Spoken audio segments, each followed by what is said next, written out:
সন্দেশখালীর কড়াকাটি গ্রাম পঞ্চায়েতের ধুচনিখালী স্কুল মাঠে শতাব্দী রায়ের জনসভা।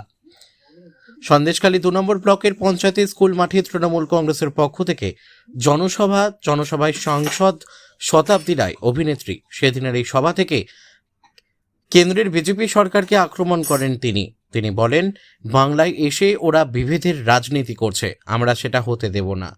ওদের যে প্রতিশ্রুতি যে সেটা ভাওতা সাধারণ মানুষ জানে। বাংলার মুখ্যমন্ত্রী কি না করেছেন, লক্ষ্মীর ভাণ্ডার, যুবসাথী ও একাধিক সুবিধা সাধারণ মানুষ পেয়েছেন ও আগামী দিনে পাবে।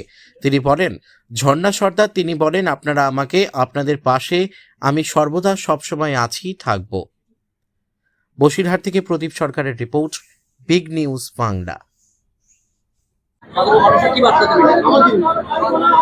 দেখুন, নির্বাচনী প্রচার তো আমরা চালাচ্ছি এবং নির্বাচনী প্রচার প্রায় শেষের লগ্নে। তো আমাদের নির্বাচনটা আরও যাতে 100% সাফল্যমণ্ডিত হয়, যেহেতু সন্দেশখালী বিধানসভাতে সন্দেশখালীর ভূমিকন্যা, সন্দেশখালীর ঘরের মেয়ে, তার মহিলা প্রার্থী, তো সেই জন্য আমাদের নেত্রী একজন মহিলা সাংসদকে পাঠিয়েছেন আমাদের তৃণমূল কংগ্রেসের হয়ে সর্বোপরি সন্দেশখালী বিধানসভার নির্বাচনী প্রচারের জন্য, যাতে সাফল্যমণ্ডিত হয়। আগামীকাল আমাদের লাস্ট প্রচার, 29 এপ্রিল আসছে দিন, সবাইকে জোড়া ফুল চিহ্নে ভোট দেওয়ার জন্য আমরা সবাই তৃণমূল কংগ্রেসের পক্ষ থেকে আর্জি জানিয়েছি। সাধারণ মানুষ 2024-এর নিরিখে এখন অনেকটা এগিয়ে আছে এবং সবাই যে 2024-এ তাদের ভুল বুঝতে পেরে তারা প্রচুর সাড়া তাদের পাচ্ছি, প্রচুর জনসংযোগ দিচ্ছে।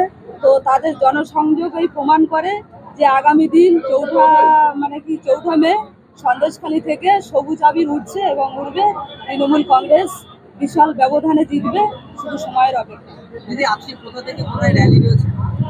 আজকে যেহেতু এখানে নির্বাচনী জনসভা ছিল, তো জনসভাটা আমরা আগে শেষ করলাম। এবার এই ধুচনিখালীর এই বেসিক স্কুল মাঠ থেকে শুরু করে আমরা কড়াকাটি গ্রাম পঞ্চায়েতের যতগুলো বুথের আছে, যতটা সম্ভব আমরা কভার করার চেষ্টা করব। মোটামুটি টার্গেট আছে কড়াকাটি অঞ্চল তৃণমূল কংগ্রেসের পক্ষ থেকে প্রত্যেকটা বুথ ধরা।